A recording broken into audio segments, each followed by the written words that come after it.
Plan চেট করলেই কি সত্যিই ভূত চলে আসে?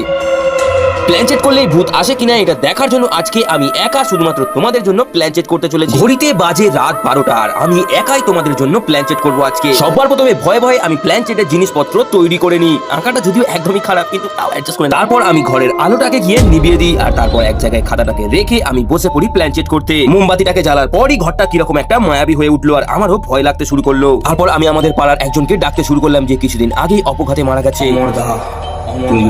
কিছুক্ষণ ডাকার পরই হঠাৎ করে ঘর থেকে কিসব শব্দ আসতে শুরু করলো। আমি চারিদিকটা ভালো করে দেখলাম কিন্তু কিছুই দেখতে পেলাম না। তারপর আমি আবারও শুরু করতে যাবো, ঠিক তখনই দেখতে পেলাম টেবিল ফ্যানটা হঠাৎ করে চালু হয়ে গেল। আমার এবার ভয় লাগতে শুরু করলো, তার কারণ টেবিল ফ্যানের মধ্যে কোনো কানেকশনই দেওয়া ছিল না, তাও টেবিল ফ্যানটা কিভাবে ঘুরছে। আমি কি করবো কিছুই বুঝতে পারছিলাম না। ঠিক তখনই আমার নজর জগন্নাথ দেবের ফটোর দিকে গেল। আমি তাড়াহুড়ো করে জগন্নাথ দেবের ফটোটাকে নিয়ে জগন্নাথ দেবকে ডাকতে শুরু করলাম আর ঠিক কিছুক্ষণের মধ্যেই পাখাটাও দেখলাম নিজে থেকেই বন্ধ হয়ে গেল। আমি বুঝতে পারলাম স্বয়ং জগন্নাথ দেবী আমাকে বাঁচিয়ে দিয়ে গেল। বন্ধুরা প্লিজ ভিডিওটাকে লাইক করে চ্যানেলটা সাবস্ক্রাইব করে দেওয়ার কমেন্টে।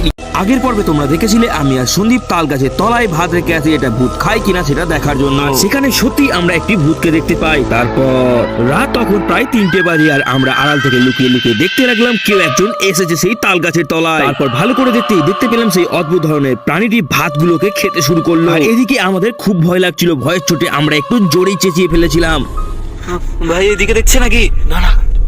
তারপর আমরা দেখতে পেলাম সেই অদ্ভুত ধরনের প্রাণীটা আমাদের দিকেই তাকালো। আমাদের দিকে তাকাতেই আমরা দেখতে পেলাম সেই প্রাণীর বিভৎস মুখ আর বুঝতে পারলাম এটা কোনো প্রাণী নয়, এটা ছিল একটা প্রেত। এরপর সেই প্রেত আমাদের উপস্থিতি বুঝতে পেরে ধীরে ধীরে আমাদের দিকে এগিয়ে আসতে লাগলো।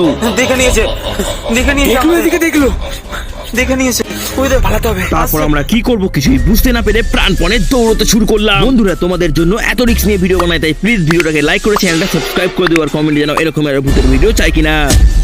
আমার সাথেও যে এই রকম ঘটনা ঘটবে আমি ভাবতেই পারিনি। রাত্রিবেলা কাজ করে সাইকেল নিয়ে আমি বাড়ি ফিরছিলাম। রাত্রিবেলা বাড়ি ফেরার পথে আমার সাইকেলটা হঠাৎই পাঞ্চার হয়ে যায়। তখন রাত প্রায় 1টা বাজে আর রাস্তায় কোনো জনপ্রাণী ছিল না, তাই সাহায্য করার মতো কোনো লোক ছিল না। বাধ্য হয়ে আমাকে সাইকেলটা হাঁটিয়ে হাঁটিয়ে নিয়ে যেতে হচ্ছিল। হঠাৎই দেখলাম সন্দীপ কি জানি কোথা থেকে চলে এলো। তারপর সন্দীপ আমাকে বলতে লাগলো, তাড়াতাড়ি আয়, একটু অন্ধকার রাস্তা দিয়ে গেলে কিরকম হয়? অন্ধকার রাস্তা? পাশের বাড়ির কেন জানি না সন্দীপকে আজকে একটু অন্যরকম লাগছিল। তারপর আমার হঠাৎই মনে পড়লো আজকে তো সন্দীপের কাজই ছিল না, তো ও আসলো কি করে? আমি ওকে এই কথাটা বলার জন্য ঠিক যখনই ওর দিকে ঘুরে তাকালাম দেখতে পেলাম সন্দীপ ওখানে নেই। আমি চারিদিকটা ভালো করে দেখলাম তাও দেখতে পেলাম না। আমি বুঝে গেলাম যে ওটা আসলে সন্দীপই ছিল না। আমার ভয় হতে লাগলো আর আমি সাইকেলটাকে নিয়ে দ্রুত দৌড়তে শুরু করলাম। বন্ধুরা প্লিজ ভিডিওটাকে লাইক করে চ্যানেলটা সাবস্ক্রাইব করে দিও আর কমেন্টে জানাও এইরকমই আরো ভূতের ভিডিও চাই কিনা। প্ল্যান চেট করলেই কি সত্যিই ভূত চলে আসে? প্ল্যান চেট করলেই ভূত আসে কিনা এটা দেখার জন্য আজকে আমি একা শুধুমাত্র তোমাদের জন্য প্ল্যান চেট করতে চলেছি। ঘড়িতে বাজে রাত 12টা আর আমি একাই তোমাদের জন্য প্ল্যান চেট করবো আজকে। সবার প্রথমে ভয়ে ভয়ে আমি প্ল্যান চেটের জিনিসপত্র তৈরি করে নিই। আঁকাটা যদিও একদমই খারাপ কিন্তু তাও অ্যাডজাস্ট করে। তারপর আমি ঘরের আলোটাকে গিয়ে নিভিয়ে দিই আর তারপর এক জায়গায় খাতাটাকে রেখে আমি বসে পড়ি প্ল্যান চেট করতে। মোমবাতিটাকে জ্বালার পরই ঘরটা কিরকম একটা মায়াবী হয়ে উঠলো আর আমারও ভয় লাগতে শুরু করলো। তারপর আমি আমাদের পাড়ার একজনকে ডাকতে শুরু করলাম যে কিছুদিন আগেই অপঘাতে মারা গেছে। কিছুক্ষণ ডাকার পরই হঠাৎ করে ঘর থেকে কিসব শব্দ আসতে শুরু করলো। আমি চারিদিকটা ভালো করে দেখলাম কিন্তু কিছুই দেখতে পেলাম না। তারপর আমি আবারও শুরু করতে যাবো, ঠিক তখনই দেখতে পেলাম টেবিল ফ্যানটা হঠাৎ করে চালু হয়ে গেল। আমার এবার ভয় লাগতে শুরু করলো, তার কারণ টেবিল ফ্যানের মধ্যে কোনো কানেকশনই দেওয়া ছিল না, তাও টেবিল ফ্যানটা কিভাবে ঘুরছে। আমি কি করবো কিছুই বুঝতে পারছিলাম না। ঠিক তখনই আমার নজর জগন্নাথ দেবের ফটোর দিকে গেল। আমি তাড়াহুড়ো করে জগন্নাথ দেবের ফটোটাকে নিয়ে জগন্নাথ দেবকে ডাকতে শুরু করলাম আর ঠিক কিছুক্ষণের মধ্যেই পাখাটাও দেখলাম নিজে থেকেই বন্ধ হয়ে গেল। আমি বুঝতে পারলাম স্বয়ং জগন্নাথ দেবী আমাকে বাঁচিয়ে দিয়ে গেল। বন্ধুরা প্লিজ ভিডিওটাকে লাইক করে চ্যানেলটা সাবস্ক্রাইব করে দেওয়ার কমেন্টে।